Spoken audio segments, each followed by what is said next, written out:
안녕하십니까. 냉동설비 실습 여러분들과 함께 공부하고 있습니다. 여러분들과 바로 전날 냉동 배관 설계 및 시공에 관련해서 여러분들과 배웠는데요. 그 부분에 대해서 잠깐 요점을 짚고 넘어가게 된다면, 우리가 배관 설계 시공하는 부분에 있어서 압축기를 기준으로 해서 토출관에 관련된 우리가 배관을 하는 부분에는 윤활유의 회수적인 부분에 있어서 신경을 많이 쓰는 그런 배관을 했습니다. 왜냐하면 윤활유는 압축기에서만 필요하기 때문에 압축기에서 토출된 윤활유는 어차피 응축기, 팽창밸브, 증발기를 통해서 압축기로 다시 들어와야 되는 부분이죠. 유불리기가 없는 이상에는요. 그렇기 때문에 윤활유가 다시 압축기로, 액체 상태로 압축기로 다시 역류하는 걸 방지하기 위해서, 잘 흘러가서 다시 되돌아오게 하기 위해서 배관하는 부분에 신경을 썼어야 됐고요. 그리고 반대로 압축기에서 들어오는 흡입관 같은 경우에는 제일 중요한 것이 증발기에서 다 증발하지 않고 남은 냉매 액체가 압축기로 액체 상태로 들어오면 해머링, 액백이 일어나서 압축기를 소손시키는 부분이 있기 때문에 그런 부분을 방지하기 위한 그런 배관들에 대해서 알아본 것입니다. 그리고 고압 액관, 즉 응축기 출구에서 팽창밸브까지의 어떤 관들에 대한 유의할 점들은 플래시가스의 방지를 방지하기 위한 그런 방법들이었었죠. 그리고 공이 모든 배관들은 압력 손실을 적당하게 적게 해야 되고, 끝내림 하향 구배, 그러니까 냉매의 흐름에 끝내림 구배, 하향 구배를 해서 잘 냉매가 흐를 수 있게 이렇게 하는 그런 배관들에 대해서 구체적으로 살펴봤습니다. 이번 시간에는 여러분들과 실질적으로 실습을 해야 되는 그런 실습 시간이 되겠습니다.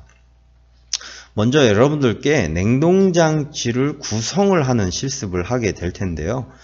각 조별로 4명 내지 5명 정도로 이렇게 나누어서 원래 실습을 합니다.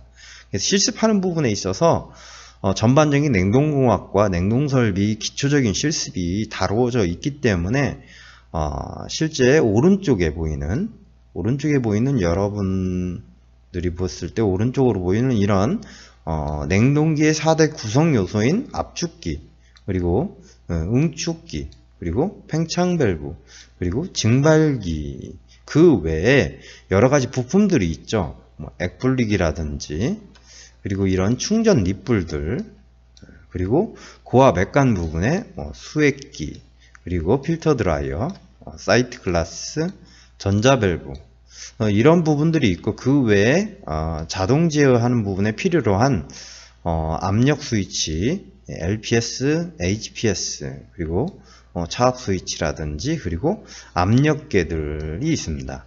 이런 것들을 각 조별로 여러분들이 이제 지급을 받고, 이 지급된 부분들을 가로 세로 약 1500에서 약 1200 정도의 어떤 합판이라든지 아니면 구조물들을 여러분들이 만들어서 그 만든 구조물 내에, 범위 내에 이런 각각의 부품들을 레이아웃을 짜는 거죠. 실제 부품의 레이아웃을 짜는 거죠. 이렇게 응축기, 압축기 어디에다 배치해야 될지 여러분들이 배관 설계라든지 시공의 유의점을 생각을 하면서 이런 것들을 짜게 됩니다. 자, 그런 다음에 이렇게 짠 것을 우리가 레이아웃을 짠다 이렇게 얘기를 하고 장비를 배치하는 거죠. 결과적으로 보면 이렇게 배치한 다음에 실질적으로 배관을 하게 되겠죠. 그 배관하는 부분들을 실제 기기의 사진들이라든지 이런 부분을 통해서 여러분들과 간접적으로나마 실습을 하는 것을 보여드리는 그런 교육 내용으로 진행을 할 거고요. 그리고 몇몇 가지가 있습니다. 특히 이제 우리가 이런 기기들을 만든 다음에 이 기기들을 실제 구동을 시켜서 작동을 시켜서 냉동 효과를 구현해야 되겠는데, 이런 부분에 자동 제어가 필요하겠죠. 그래서 자동 제어에 관련된 내용도 함께 다룰 것이고, 그리고 압축기 같은 경우에는 우리가 압축기 같은 경우에는 바로 쓰지 않고 압축기 결선이라든지 그리고 정비 그리고 점검사항이라든지 이런 부분들을 우리가 배워야 되겠죠. 그런 부분들도 같이 다룰 거고요. 그리고 이런 압력 스위치들도 어떻게 배선을 하고 그리고 어떤 용도로 쓰는지에 대해서 실제 물품을 가지고 여러분들과 함께 이렇게 공부를 하는 그런 시간으로 가지려고 제가 준비하겠습니다. 먼저 실제 기기들을 가지고 배관 작업을 하는 것들을 보도록 하겠습니다.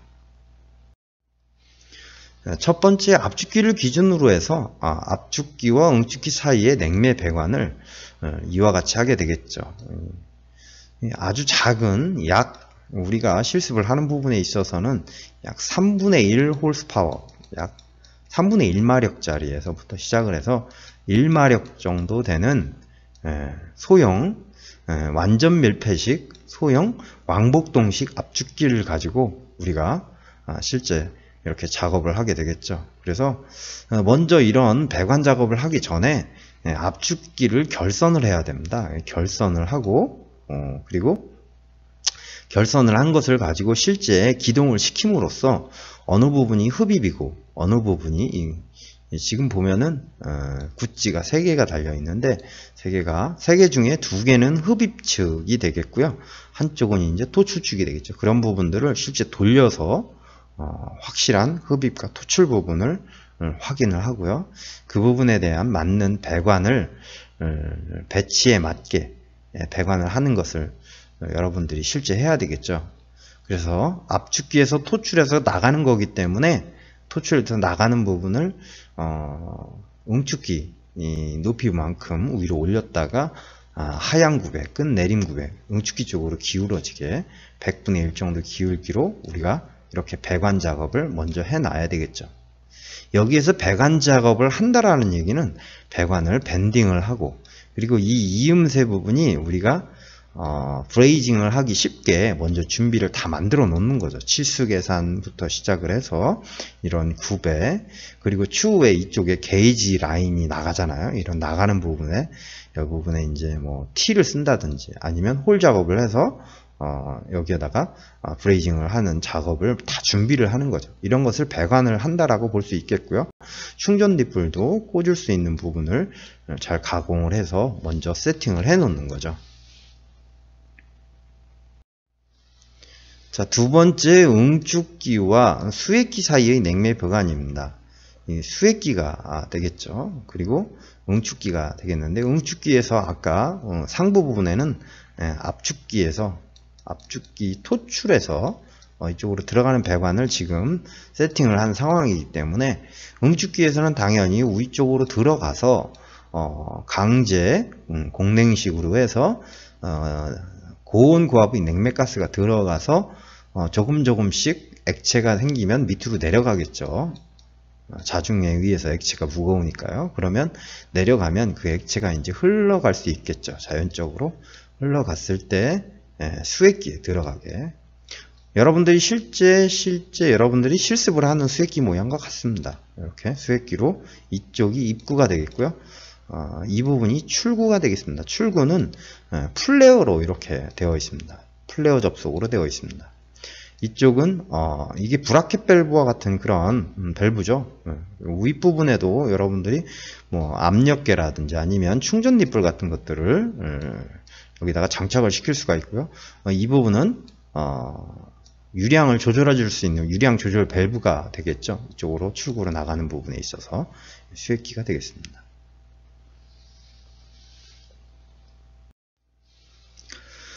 세 번째, 우리가 고압 액관을 이렇게 배관 작업을 해야 되겠죠. 수액기, 리시버 탱크에서 필터 드라이어, 그리고 액면계, 사이트 글라스라고 하죠. 그리고 전자밸브, 이렇게 고압 액관이 있는데 고압 액관은 짧고 컴팩트하게 이렇게 작업을 해야 되겠죠. 지금 보면 이제 이게 수액기 출구니까 출구에서 나와서 이제 여과기가 있는데 여과기는 달지 않아도 될 것 같습니다. 왜냐하면 필터 드라이어에 입구와 출구 측에 다 여과기가 있고 가운데 부분이 필터 드라이어로 드라이어가 이 안에 뭐 몰레큘러 시브, 실리카 계열, 활성 알루미나, 소바비드 뭐 이런 것들이 알갱이로 이렇게 충진이 되어 있죠. 냉매액체가 들어가는 부분에 양쪽 부분이 다 풀레어 작업으로 되어 있습니다. 그리고 사이트 글라스는 지금 보면은 이제 용접, 그러니까 브레이징용으로 되어 있는 거네요. 그리고 전자밸브는 지금 풀레어로 이렇게 되어 있죠. 전자밸브 같은 경우에는 코일이 정상적으로 잘 작동을 하는지 전원을 투입을 해서 실제 확인을 해 보는 것도 좋은 방법이 되겠고요. 전자밸브 테스터기도 있습니다. 테스터기도 가지고 한번 해보는 그런 부분도 여러분들께 시간이 되면 동영상으로 보여드리도록 하겠습니다.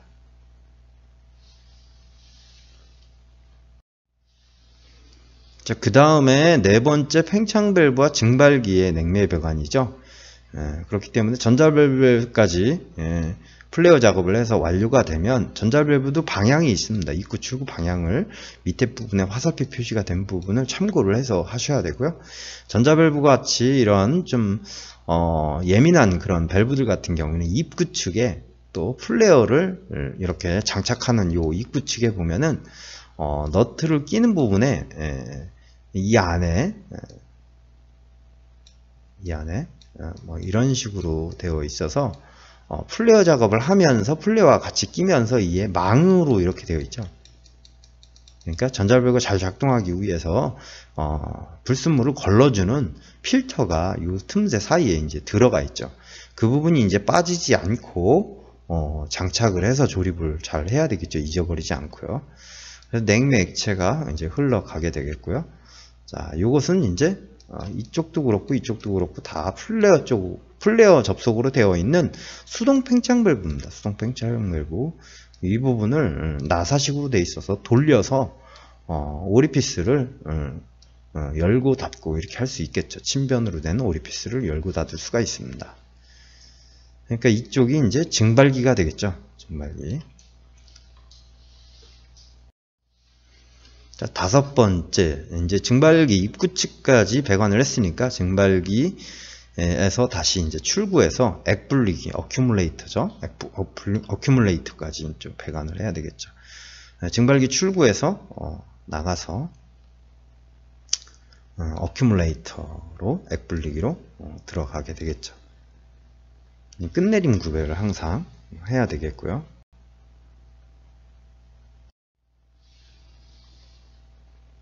지금은 이제 어큐뮬레이터가 있기 때문에 압축기로 가는 배관에 있어서 증발기의 높이보다 뭐 약 150mm 정도 높이 입상을 해서 압축기로 가야 된다라는 이런 부분도 있었죠. 그런데 이제 액분리기가 있기 때문에 액분리기 역할이 액분리기 내부가 이런 식으로 되어 있습니다. 액분리기가